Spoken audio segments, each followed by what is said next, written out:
Hey guys and gals, it's your buddy Drew with Living History's Mysteries and Ferocious Feline Productions.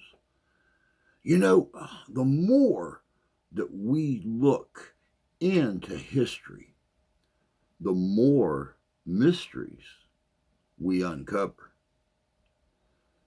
Today, we're going to take a look at formations around the world that look like they were made by man,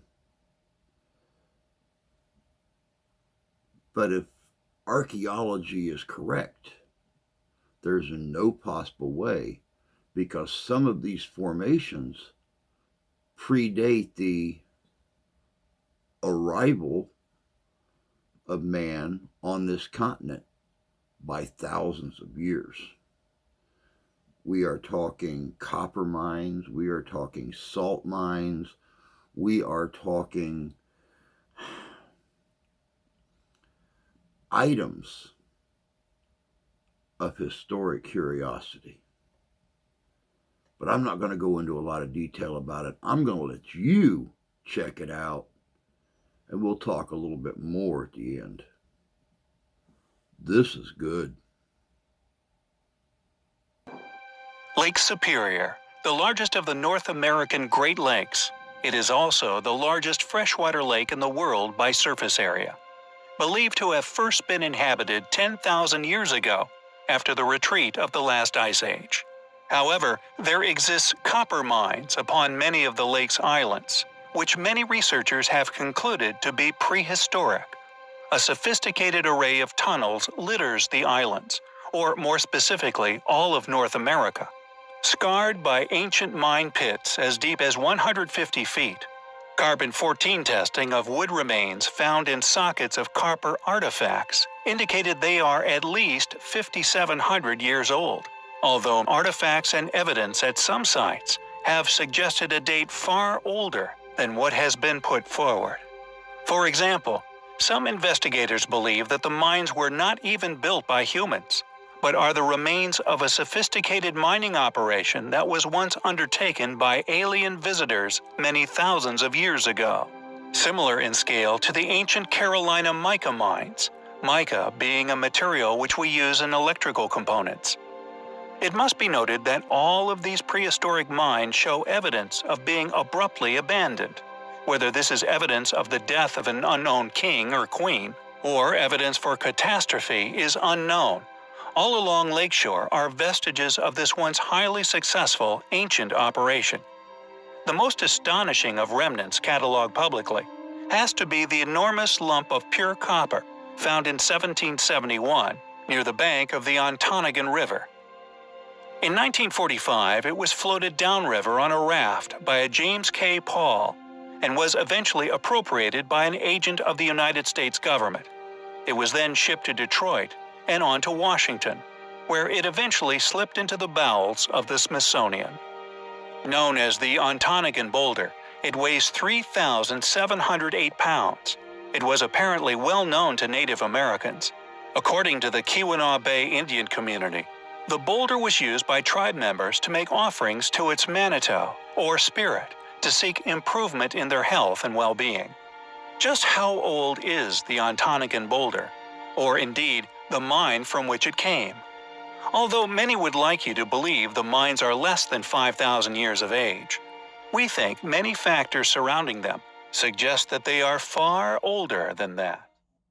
Lake Mead within Nevada, home to the famous Hoover Dam, one of the largest man-made concrete structures on Earth, and what many feel will be the last surviving remnant of our civilization's existence on this planet. Although it is also home to a number of other lesser-known, yet just as astonishing feats of human engineering, similar to that of the incredible finds we have previously covered, an ancient mine, and although we know it was created for the collection of salt, the date of its creation remains a mystery, with evidential examples of activity within this mine, not only by a now lost civilization, but one that easily predated even that of the Native American himself. As mentioned in the Scientific American of 1926, quote, mines were operating in Nevada many centuries before the days of Aurora and Piyush of Virginia City. One of the discoveries made by archaeologists now delving into the ruins of Pueblo Grande. Many centuries is putting it mildly, for the finds show that mining was in progress at the beginning of the Christian era, some 20 centuries ago, and there are strong indications which point to work created at an even earlier period. End quote. Mysterious circular carving, reminiscent of those of Baalbek, Aswan, Bazda Caves, Longyu, etc., are present within the mine, and although it is claimed these were made with stone picks, a true explanation as to the real technology or tools used to liberate this salt is yet to be discovered. Yet the reasoning behind such circular carving has seemingly been unraveled by a find at the bottom or oldest parts of the mine. The salt was seemingly isolated in these circular carving marks as they became deeper and deeper. Then the center block of rock salt was believed to have been broken off by hand and taken out by the miners. What is truly astonishing about this mine is its size. Although initial investigations of the cavern were to identify its purpose, this salt mine has since been bought by industries invested in salt production due to its quality. Yet the mystery surrounding how these ancient people discovered this vault of salt, or indeed how they carved their way through an entire mountain in its pursuit, if we assume them to have been primitive in nature and ability, remains an absolute enigma. However, if one were to allocate such feats to a more developed human state, identifying this huge deposit of salt, and indeed the adaptive stone-cutting technologies we feel were clearly used elsewhere, incorporated into this mining process, and explained how they managed to dig to such depths here, and indeed at other astonishing ancient sites the world over, are rather easier to explain. Yet I digress. Regardless of our own suspicions as to how this incredible mine was created, its existence alone, we feel, is proof that those responsible had far more knowledge and capabilities than modern man gives them credit for. It is an incredibly ancient mine, one in which we and indeed many others within our field find incredibly compelling. Throughout the ages, countless reports of unexplained and baffling discoveries have been reportedly made deep within the mines of Earth. Regardless of the type of mine, or indeed its depth, it seems that these peculiar stories continue to surface, and usually only by word of mouth. Often, attached to these fascinating tales, you will find stories of these artifacts being seized, destroyed, or simply reburied. We are often confronted with an apparent cover-up, vast resources and manpower being harnessed to hide these facts from the world. The motives for choosing to conceal such artifacts from the world could indeed be endless, though regardless of motive, we feel it is imperative that we continue to expose these stories to the earth if we have compelling witnesses and unmistakable evidence of a cover-up. Deep beneath the city of Donetsk, within the Rostov region of Russia, a large foundation of sandstone can be found, something known as rock shield of Carboniferous age.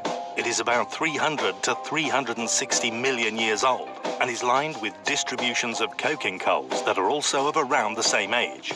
Astonishingly, Mr. Kasatskin has discovered, upon the roof of this shaft of coal, an imprint of a chariot wheel, an imprint undoubtedly made before the rock had formed around it. He also discovered another imprint, a small distance further along the shaft. It must be noted that these imprints have remained buried deep within these seams of rock for many millions of years. If a scientific analysis could have been undertaken upon this artifact, it could have shaken our understandings of world history, just like so many other artifacts we have been made aware of, all but a few now stolen from the public domain. Upon realizing the implications of his discovery, Mr. Kasatskin, an extremely experienced foreman in ventilation and safety engineering, specializing in seismic prognosis, thankfully took several photographs of his miraculous and now concealed discovery before officially reporting it and requesting a scientific evaluation. When his boss notified the owners of the mine in the hopes of getting an analysis of the artifact with an attempt to preserve it, to his boss's surprise, they demanded he continued the work through the shaft so that it could be subsequently flooded, which is unfortunately what has occurred, making further exploration of the sites impossible. He stated that he's investigated further regarding the Western Mine's history with the fellow miners there, and was able to confirm the existence of the other print within that mine. It had been damaged by blast hole driving and was little mentioned, though it was indeed there. He was sometimes in this cut, he said, and got to take a good look at it. He says that he was surprised, but also somewhat afraid to admit that these objects are of artificial origin. We, on the other hand, are excited by such a premise, and will keep you posted on any further developments regarding the mine. Lake Michigan, a mysterious and enormous lake, long rumored to possess crash UFOs or possibly a secret base hidden somewhere beneath the waves. However, it is not only the extraterrestrial activity which this lake is now famous for. The use of remote sensing technology is thankfully becoming more common within modern archaeology. Scientists now routinely survey lakes for hidden structures, and Lake Michigan is no exception. At a depth of 40 feet in Grand Traverse Bay, using sonar techniques, archaeologists discovered sunken boats, cars, and even a Civil War-era pier. But among all this, they found a spectacular prehistoric ruin. When you see it in the water, you're tempted to say this can't be real, said Mark Holley, professor of underwater archaeology at Northwestern Michigan University College, who made the discovery. Clearly some form of Stonehenge.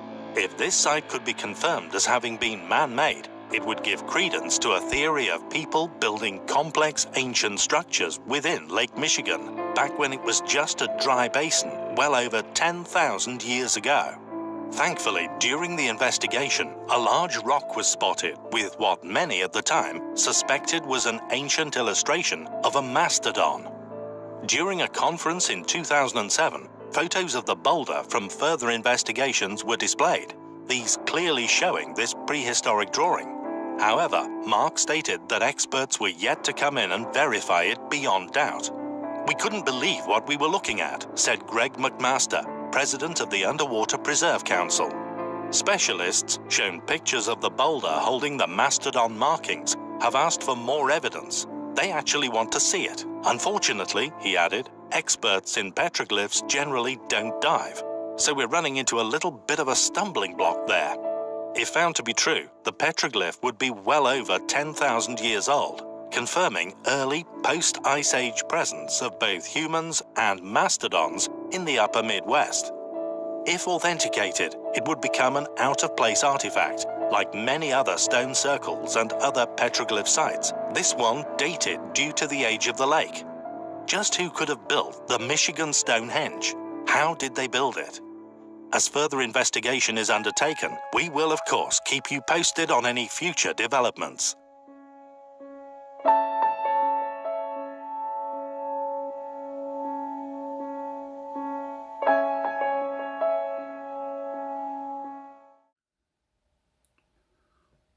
Welcome back. You know, it's like I was saying at the beginning. These things look like they were made by prehistoric man. But archaeologists say that man has only been on the North American continent just a hair over 10,000 years. How do we explain copper mines in Lake Superior, architectural feats in Lake Michigan, archaeological discoveries around the world, be it a mine, be it an archaeological item, how do we explain them? If man has only been here for just a hair over 10,000 years, how are some of these things dated to 25, 35, even 50,000 years? It's impossible. It's impossible. And the more discoveries that are made, the more the scale of accuracy is tipped. Like I said, the more we delve into history, the more mysteries we find. And the more mysteries we find, the more we have got to talk about. But that's all we got for you today. I hope you enjoyed this little look back, way back, into some of these archaeological sites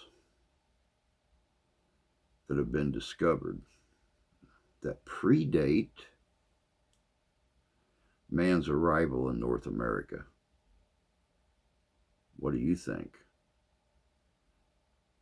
I know what I think, but I'm keeping my opinions to myself. Until next time, take care of yourselves.